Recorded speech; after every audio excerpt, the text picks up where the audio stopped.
ప్రాజెక్టులకు ఎవరు పునాదులు వేసినా వాటిని పూర్తి చేసిన ఘనత టీడీపీ ప్రభుత్వానికే దక్కుతుందన్నారు ఏపీ సీఎం చంద్రబాబు నాయుడు. ప్రాజెక్టులని రాజశేఖర్ రెడ్డి పుణ్యమేనంటూ నందికొట్కూరు ఎమ్మెల్యే చెప్పడాన్ని ప్రయత్నించారు. దీనిపై స్పందించిన బాబు ప్రాజెక్టులపై రాజకీయం చేయొద్దని అన్నారు. మీ పార్టీ అక్కడ పట్టిసీమకు వ్యతిరేకించారు తమ్ముడు, వ్యతిరేకించలేదా? వద్దులే, నువ్వు అన్నీ వద్దు. నేను చెప్పానంటావా? నేను రాజకీయాలు ఇక్కడ మాట్లాడడానికి కాలేదు, వాస్తవాలు ప్రజలకు చెప్పాలి కాబట్టి అంతవరకే చెప్పాను. బియాండ్ దట్ నేనేం మాట్లాడడం లేదు. నేను రాజకీయాలు మాట్లాడాలని కూడా చాలా మాట్లాడతాను. నువ్వు ఏదైనా ఉంటే బెస్ట్ విషయం చెప్పు. ముందు ఆయనకి ఇవ్వండి.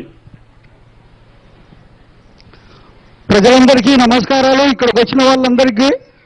కానీ ఈ యొక్క ముచ్చమరి ఎత్తిపోతల మన చంద్రబాబు నాయుడు గారి సీఎం గారి చేతుల మీదుగా ప్రారంభం జరిగినందుకు మాత్రం చాలా సంతోషంగా ఉంది. కానీ దీనికి పునాది చేసిన వాళ్ళు ఎవరు? వైఎస్ రాజశేఖర రెడ్డి గారు.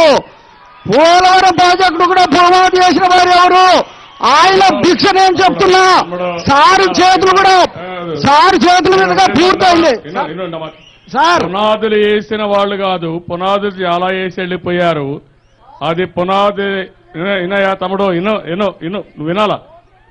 అరే నువ్వు వినయా, నేను చెప్పింది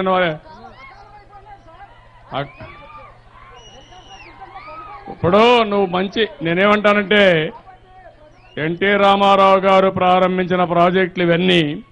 ఆ ప్రాజెక్టులు నేనే మళ్ళా వచ్చి ఇనాగరేషన్ చేశాం. నేను నిన్ను గురించి తమ్ముడు నీకు ఏదైనా సమస్యలుంటే చెప్పమన్నారు కానీ నువ్వు రాజకీయం చేయాలంటే ఇక్కడ నేను ఒక మాట చెప్తానంటావు. నువ్వు రాజకీయం చేయాలంటే కరెక్ట్ కాదు. నువ్వు బయట చేసుకో. ఏమయ్యా మీరు ఎవరు పూర్తి చేశారా? మొన్నటి వరకు ఏమైనా కనపడిందా ఇక్కడ మీకు? ఇక్కడ ప్రాజెక్ట్ ఏమైనా? మరి డబ్బులు పెట్టింది ఎవరా? ఏ గవర్నమెంట్లో పెట్టారు? ఏ గవర్నమెంట్లో పెట్టి డబ్బులు పెట్టి కంప్లీట్ చేసిన గవర్నమెంట్ ఇది. కాలువలు ఉండొచ్చు, దాని గురించి కాదు. శివరామకృష్ణయ్య ఇప్పుడు దివాకర్ రెడ్డి గారు చెప్పినట్టు ఎప్పుడో ఒకసారి గీతలు గీశారు, మొత్తం ఊరూరు తిరిగి మైళ్ళు వేశారు.